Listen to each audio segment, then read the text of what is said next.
A bespectacled man in an orange bomber jacket is tapping his foot on the floor. Looks like he's waiting for someone. As you approach, he narrows his eyes and extends his hand in greeting. If an assault were launched on this building right now, if the windows came crashing down and the whole world descended upon you, this man would hurl himself in death's way to save you. You are sure of this, but why?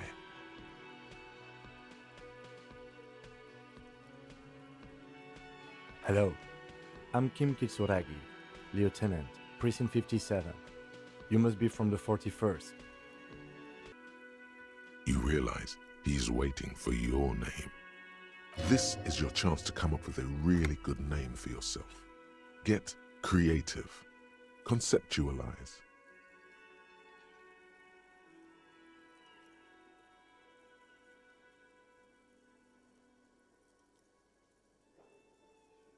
Very well, officer. It looks like we had a little scheduling error on Sunday. Saturday too, actually. Have you had time to talk to the manager here? What he means is, he has been trying to meet up with you for 2 days, but you have been otherwise occupied.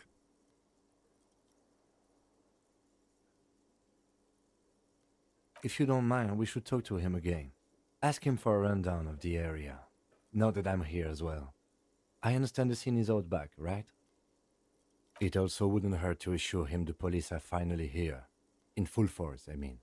Have you mapped out the initial interviews? Okay, we'll have time for that after we take a look at the coroner's case. Have you removed the dead body from the tree? So, the body is still in the tree. This is the first time you detect a weariness in the lieutenant's voice. It is obvious he would have preferred for the body to no longer be in the tree. Where it has been hanging for 7 days straight. We should go there as soon as we are done talking to the owner.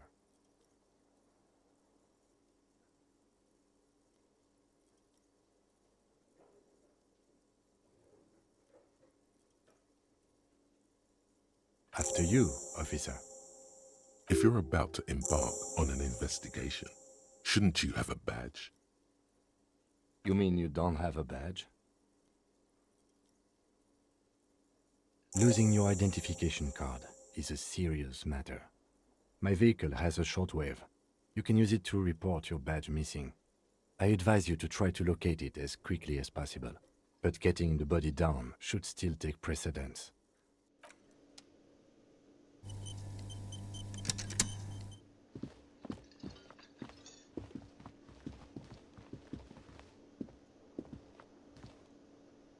The man with the unimpressive beard notices you approaching. He drops the ledger he was holding and turns to the lieutenant. Mr. Garte, right? You run this place. Yes. I am Kim Kitsuragi from Precinct 57. This is an inter-district investigation, so joining me from Precinct 41...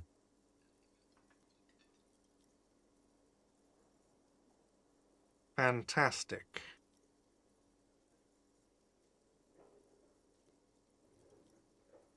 Right. Now, I know it took us a while to arrive at the scene. It also took you a while to call us and report the dead body. It was you who placed the call, yes? No, I only just got here. It was probably Sylvie who called you. She usually works the bar here. I'm only temporarily taking over her duties. Do you have her number? As a matter of fact, I do. You said you just got here. From where? Are you a local? What, of Martinez? No, I live in Jamrock. I only sometimes come here to keep an eye on the place. This is just one of the many cafeterias I manage. But you still know your way around, yes? In case we need directions. Yes, I know where some things are, but as I said, I don't live here. I just used to work here. And I'm not going to start working here again, if that's what you think. I didn't imply that. Detective. He probably means this is where you step in and ask your questions. His face expresses profound doubt in your having this. Ask him about the body's location before asking if he killed him. People give up information in the more innocuous questions, which you can later use in the more sinister ones, not vice versa. Behind this building, there's a courtyard. They hoisted him up on a tree there.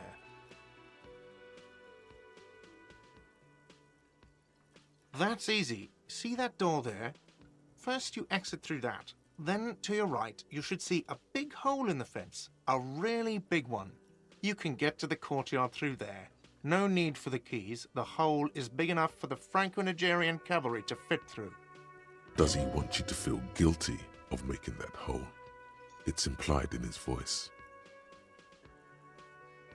I don't know who killed him. I'm not the police. That's your job. This is it. He said they hoisted him up on a tree. Who is this they, if he doesn't know? Oh, people are saying it was the union dock workers, that it was a lynching. The locals, the customers, the people who eat here, a lot of dock workers eat here. Sylvie told me everyone knows the dock workers did it. Did the debarders themselves tell her this, or is it a rumor? I don't really know. You'll have to ask her. I would suppose it's because they have nothing better to do. You mean the strike? Yes, the strike. The man they hanged was a security guard for the harbour company, I hear. A mercenary. The unionistas probably thought they'd send a message. The lieutenant turns the page in the little notebook he's been scribbling in. She went away because none of your business. Have they not been telling you you're a cop? Okay, you got me. She went away because of the dead body out back. And because I asked for her number. That's why Sylvie went away. I hope you appreciate that. Thank you. I asked an employee out. She didn't want to come, but felt obliged to. It was a bad idea. Now, what is so goddamn fascinating about that for you? It's got nothing to do with the lynching.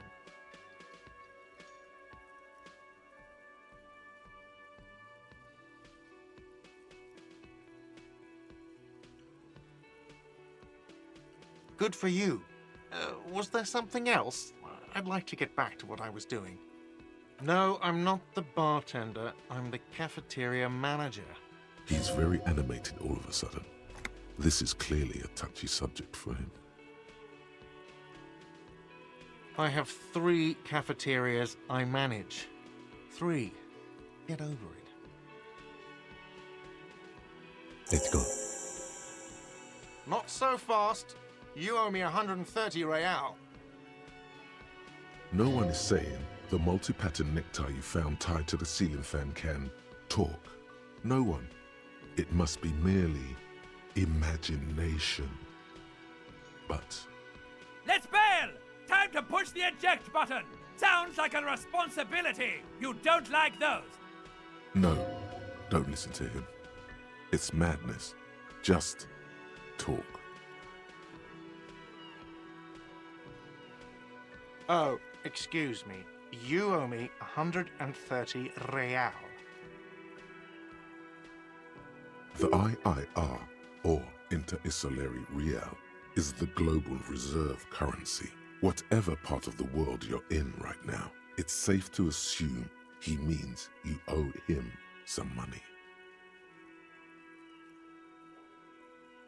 Wow, you're a genius. Yes, that's right, money. You owe this establishment 130 real. Who does that clown think he is? Arrest him!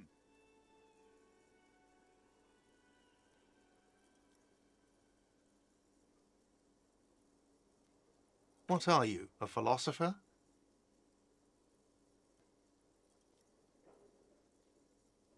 Money is what grown-up people use to pay for things. Things like this hostel room or 8 bottles of potent blend and 9 packs of Royal Extra. We use it for everything, really. Are you serious? From your work? I don't know. You can take bribes, I guess. I'm sorry. I don't think cops can take bribes. Some do take recompense, but only to survive. For survival, to pay me. Unless you want to become a hobo. Do you want to become a hobo? There's nowhere else to stay in Martinez, and it's a cold spring outside. Money doesn't make you happy, but it lets you be unhappy for a while longer. If you run out of money, you die. It's like that for all of us. Me too. That's why I need you to pay me. I'm not an asshole. Yes, it is. No, you see, that's 40 cents. Cents are a form of currency 100 times smaller than the real. I'm not even going to take this. Come back when you have 130 real. Yes. It is. Isn't it evil? The order of magnitude between what is asked of a person and what they have. There's a shuffle of nylon as Lieutenant Kitsuragi looks for something in the pockets of his orange bomber. That's cop 4. I haven't offered to pay because I don't have any money either. Let's see.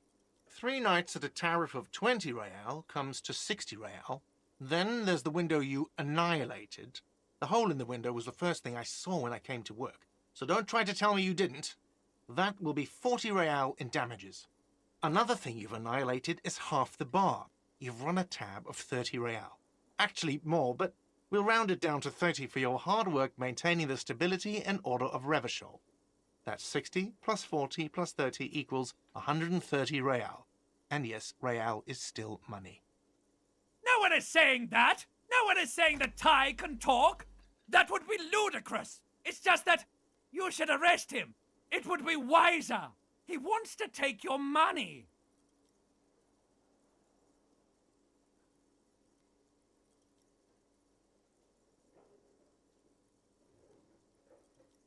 The lieutenant watches you fiddle with your horrific tie, sweat stains forming under your armpits. He puts his hand on your shoulder. If you don't have the money, it's okay. None of us are in this for the wages. I'm sorry, but he has to pay. I can't let him stay here any longer if he doesn't. If he doesn't have the money by tonight, then... Officer, maybe you're better off working this from home for now. You live in Jamrock, right? It's not that far away.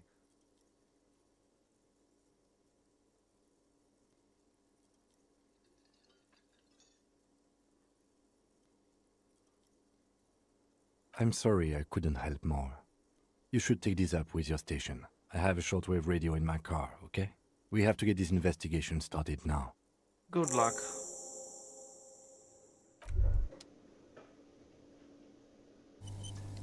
By the way, where is home? The address is coming up blank, and this place sure isn't it.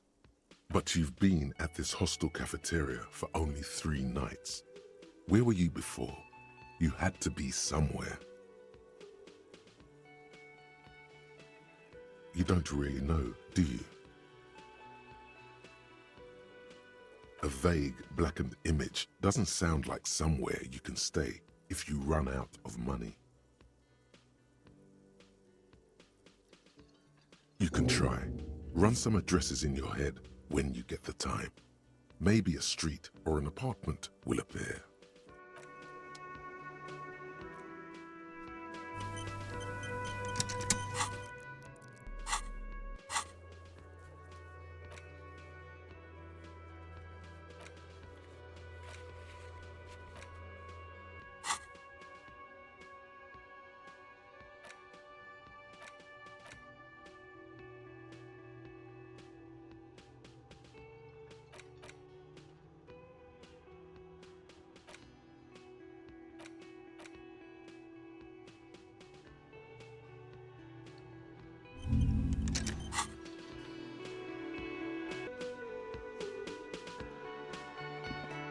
Yes?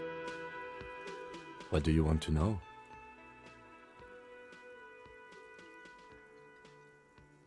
Maybe you can tell me what you do know to help me narrow it down a bit. Then you are not that far behind, actually. Do you want me to brief you? 3 days ago, the RCM Emergencies Desk received a report about a security guard who was found hanged in Martinez. An anonymous caller said there was a dead body behind the Whirling in Rags hostel cafeteria. The cadaver had been there for 4 days. No one had come to investigate. During that time, the victim had been stripped of his belongings. The caller did not identify him, but used the word lynching. There is an ongoing labor dispute between the local dock workers and the logistics company Wild Pines. I was told we should approach the death as part of this dispute. A security guard or worker of some sort hired by Wild Pines. This was just hearsay from Martinez, of course. We need to find out the truth. They didn't identify themselves in any way. The tone was muffled using a device of some sort. The desk could identify neither the caller's age nor sex. There's a strong prejudice against involving the RCM in what's seen as union matters. The dock workers' union is the de facto police in Martinez. Now it appears they've started executing too. We cannot allow that. That's us, the Revachol Citizens Militia. We're the police in this city. The RCM, or the Revachol Citizen Militia, is the police force you and him are part of. A self-organized peace corps of the occupied city of Revachol. The RCM operates within a legal twilight, yet its authority is rarely questioned. It's super useful to know this. That's right.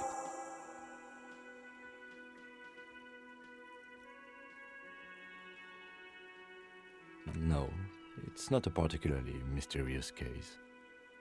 The deceased is a security guard for a corporation involved in a labor dispute. It doesn't take a DeLorean polymath to put the pieces together. I just don't see the case getting more mysterious than that.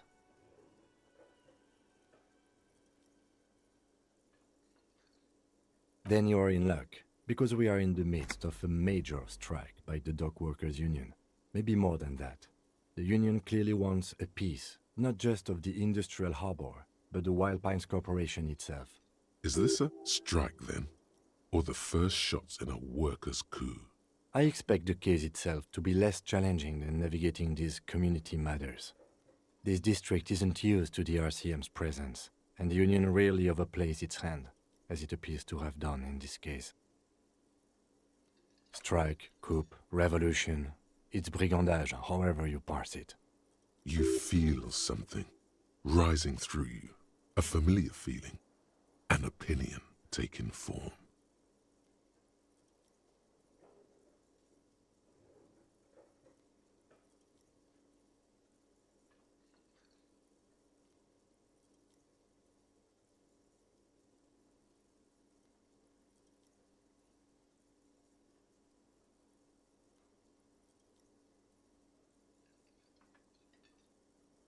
When I said we have to navigate community matters, I did not mean we have any say in them. I meant we should be careful. If we are not, the shit will blow right in our faces. From an imaginary fan. Now, was there anything else you wanted to know about the case? I'm afraid you and I are pawns in a pissing competition. His disdain is clear. This man would not use such an expression otherwise. You don't know? I assumed you were in on it.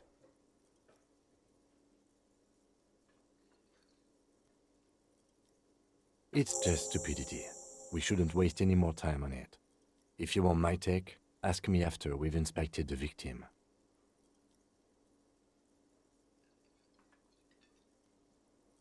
Was there anything else you wanted to know about the case?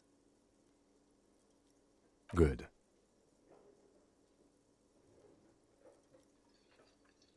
No response. He just arches his brow. He's having trouble processing it, believing it even. Have you tried concentrating on something other than your personal affairs? There is a sudden, harsh edge to his voice, like he's tired of hearing about your personal affairs.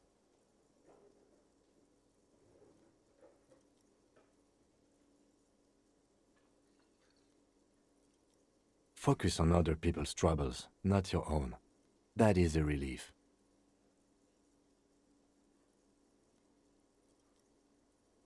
A moment passes. The lieutenant glances at the sports watch on his wrist. Me? I don't see how my life is pertinent to the investigation.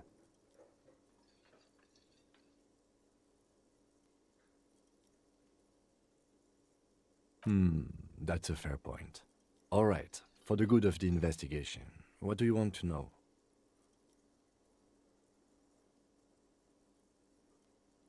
That's correct. You feel a slight urge to put the lieutenant down for this, but you can't quite muster enough testosterone. I guess you don't need glasses, then. That's because I'm half Seolite, or quarter. My father's father was from Seoul. So was my grandmother, but from my mother's side. It's not an interesting topic. It's a part of the world, officer. A geopolitical entity and a geographic division. I told you it wouldn't be interesting. Seoul is a protectionist, isolationist, pan-Isolari state west of the Insulindian Isola.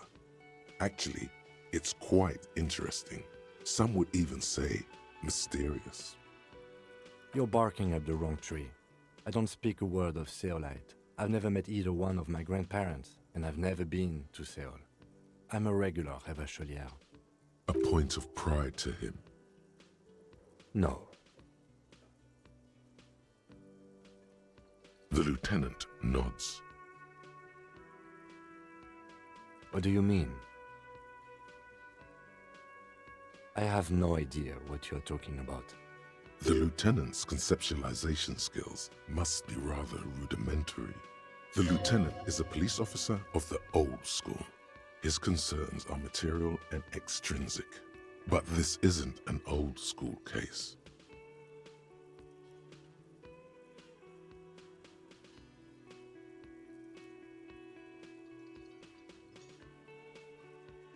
So what? That makes you the new school? God spare us. For real detective work, nothing beats a good notebook by your side. The lieutenant produces his small blue notebook and idly thumbs through a few pages. That's where his conversations with himself take place. We all have our different mediums. His is written. Good. Let's change the subject.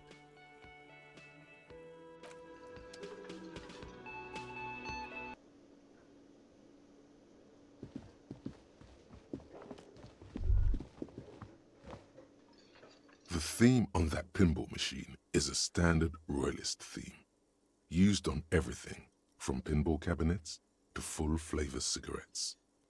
Clinging to a picture book version of the past century, waiting for the king to come back and cast out all the profiteers and homosexuals. Basically, imagine a yellow plastic crown with a liquor brand emblazoned on it. It comes free with a six-pack of Vermilion Roy d'Or. The words Roy d'Or are stamped into the crown's plastic. The sentiment is called anti-centennial nostalgia, pining for a time before the turn of the century. It's common even now, after 50 years.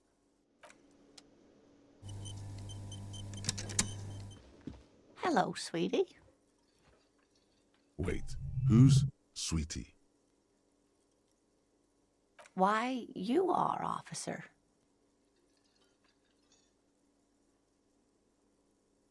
You're a handsome man, officer, with your mustache and your chiseled jaw and that silly dimple on your chin. You must forgive me. I'm getting so scatterbrained. I completely forgot to introduce myself. I'm Lena. My husband Morel and I are staying with our friend Gary just down the street, but I come here for tea when they're away. This Lena is wacky enough for the motley crew. Hire her on the spot.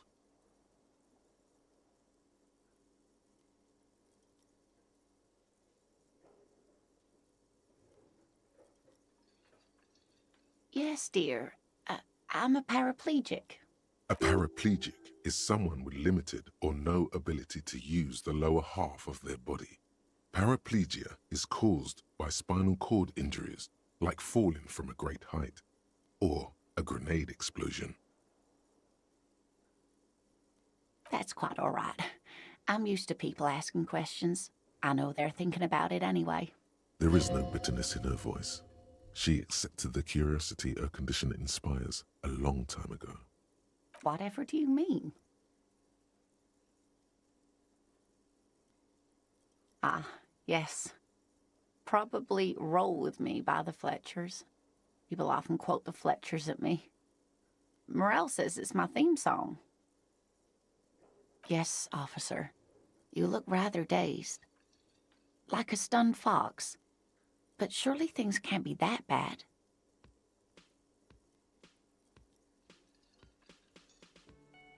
Oh my. You know where we are, right? That's right. And where is the Whirling in Rags cafeteria itself located? We're in the city of Revachol, dear.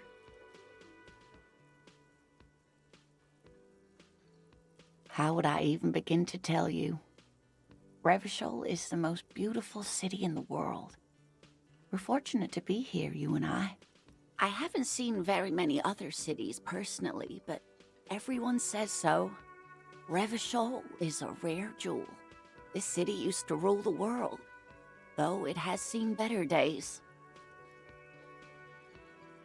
Speaking of history, you know what year it is, yes?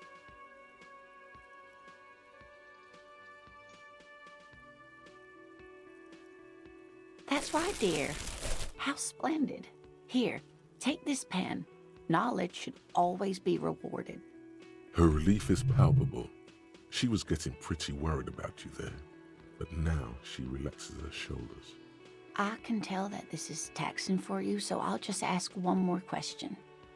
What regime are we living under? What mode of government?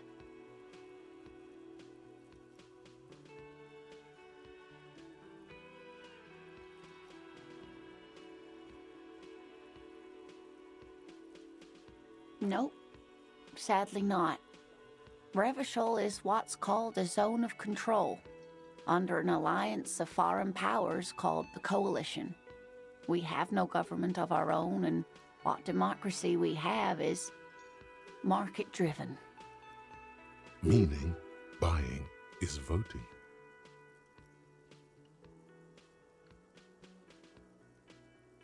Oh dear. And you were doing so well. There aren't any cops in Revachol, not in the traditional sense. The status of law enforcement has been a complicated matter since the revolution. But we should stop for today, sweetie. You look like you need a break. Besides, I'm not the best person to explain the big things to anyone. A defeat, I'm afraid. The people of this archipelago tried to build something new, something different. The rest of the world didn't like it, so they came and ended it. This was 42 years ago.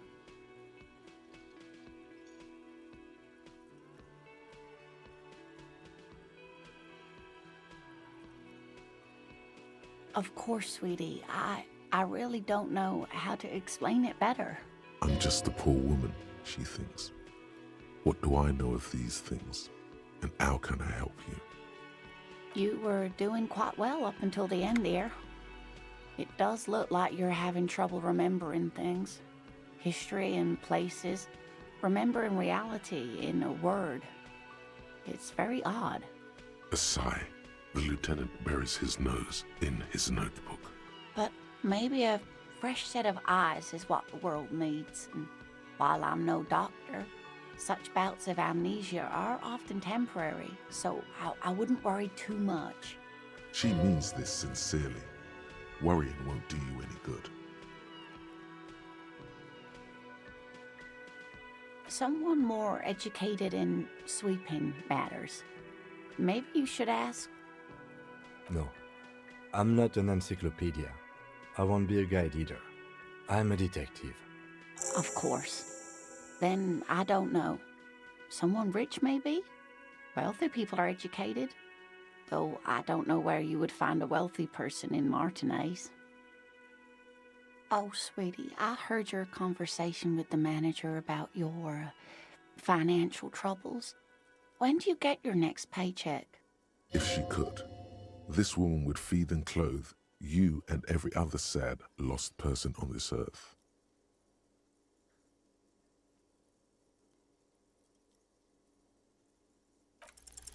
Your deportment remains dignified as you shed a single manly tear. Sweetie, I only have a few cents on me, but I could give you this to pawn. Just to tide you over. Wonderful. He has a pin. The pin is round and slightly tarnished. 3 sailboats in bas-relief with the sun hovering over the water behind them. A chipped green banner at the bottom reads, San Baptiste, Summer 31, Dinghy Races. Cross the plaza and follow the road along the coast. Down by the water, there'll be a shack nestled against an old stone facade. That's the pawn shop. An old friend of my husband's goes there often. He says the owner is quite helpful. You're quite welcome, dear. Of course, dear. Good luck with your case.